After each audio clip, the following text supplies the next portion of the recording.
Google Pay, PhonePe, Paytm மட்டுமல்லாமல் ஒட்டுமொத்த UPI ஆப்களும் NPCI என்று சுருக்கமாக அழைக்கப்படும் இந்திய தேசிய கொடுப்பனவு கழகம் ஆனது புதிய விதிகளை கொண்டு வந்துள்ளது. இந்த விதிகள் ஒட்டுமொத்த யுபிஐ கஸ்டமர்களுக்கும் பொருந்தும். ஆனால் குறிப்பிட்ட பேமெண்ட் முறைகளுக்கு மட்டுமே விதிக்கப்பட்டுள்ளன. இதனால் பணம் அனுப்புவதில் சிக்கல் ஏற்படலாம். இதனால் யாருக்கு சிரமம் இருக்கும் என்பதை இப்போது தெரிந்து கொள்ளலாம். யுபிஐ ஆப்கள் மூலம் நேரடியாக மொபைல் நம்பர் மூலம் பணம் அனுப்பலாம் அல்லது கியூஆர் கோட் ஸ்கேனிங் மூலமும் பணம் அனுப்பலாம். இந்த கியூஆர் கோட் ஸ்கேனிங் முறையிலே இப்போது புதிய விதிகள் கொண்டு வரப்பட்டுள்ளன. அதாவது கியூஆர் ஷேர் அண்ட் பே மூலம் செய்யப்படும் யுபிஐ பரிவர்த்தனைகள் நிறுத்தப்பட்டுள்ளனர். ஆனால் இது சர்வதேச பரிவர்த்தனைகளுக்கு மட்டுமே பொருந்தும். உள்நாட்டு பரிவர்த்தனைகளுக்கு பொருந்தாது. இருப்பினும் உள்நாட்டு பரிவர்த்தனைகளுக்கு லிமிட் இருக்கிறது. இந்தியா மட்டுமல்லாமல் பிரான்ஸ், மொரிஷியஸ், நேபாளம், சிங்கப்பூர், இலங்கை மற்றும் யுஏஇ போன்ற நாடுகளிலும் யுபிஐ பரிவர்த்தனைகளுக்கு அனுமதி கொடுக்கப்படுகிறது. இதனால் அங்கு செல்லும் இந்தியர்கள் கூகுள் பே, ஃபோன்பே போன்ற யுபிஐ ஆப்கள் மூலம் பரிவர்த்தனைகளை செய்து வருகின்றனர். அதேபோல் அங்கு இருக்கும் வணிகர்களிடம் இந்தியர்கள் பொருட்களை வாங்கிவிட்டு அதற்கு கியூஆர் கோட் மூலம் பணம் செலுத்தி வந்தனர். ஆகவே இந்த கியூஆர் கோட் யுபிஐ பரிவர்த்தனைகள் வணிக ரீதியாக செய்யப்படுகின்றனர். ஆனால் அங்கு இருக்கும் வணிகர்கள் இந்திய தேசிய கொடுப்பனவு கழகத்தின் கட்டுப்பாடுகள் மற்றும் அனுமதிக்கு உடன்பட்டவர்களாக இருக்க மாட்டார்கள்.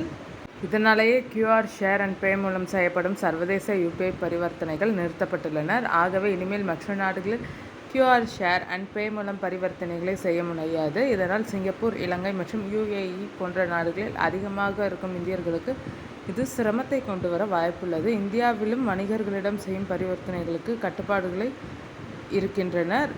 அதாவது கியூஆர் ஷேர் அண்ட் பே மூலம் செய்யப்படும் பரிவர்த்தனைகளுக்கு அதிகபட்சம் ரூபாய் 2000 வரம்பு நிர்ணயிக்கப்பட்டிருக்கிறது.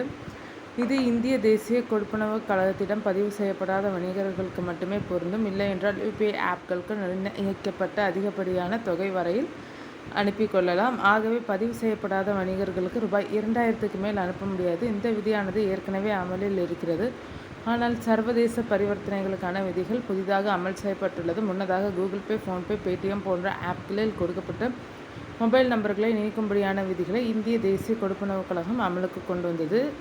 இந்த விதிகள் மூலம் செயலற்ற மறுசுழற்சி செய்யப்பட்ட மொபைல் நம்பர்கள் நீக்கப்படுகின்றனர். அதாவது பேங்குகள் அல்லது யுபிஐ ஆப்களில் கொடுக்கப்பட்ட மொபைல் நம்பர்கள் ரீசார்ஜ் செய்யப்படாமல் செயலற்று போனாலோ அல்லது அந்த நம்பர் வேறொருவருக்கு ஒதுக்கப்பட்டாலோ அதை பழைய பேங்க் அக்கவுண்ட் மற்றும் யுபிஐ ஆப்களில் இருந்து நீக்குமாறு இந்திய தேசிய கொடுப்பனவு கழகம் உத்தரவிட்டது. இதன்படி மொபைல் நம்பர்கள் நீக்கப்படுகின்றனர்.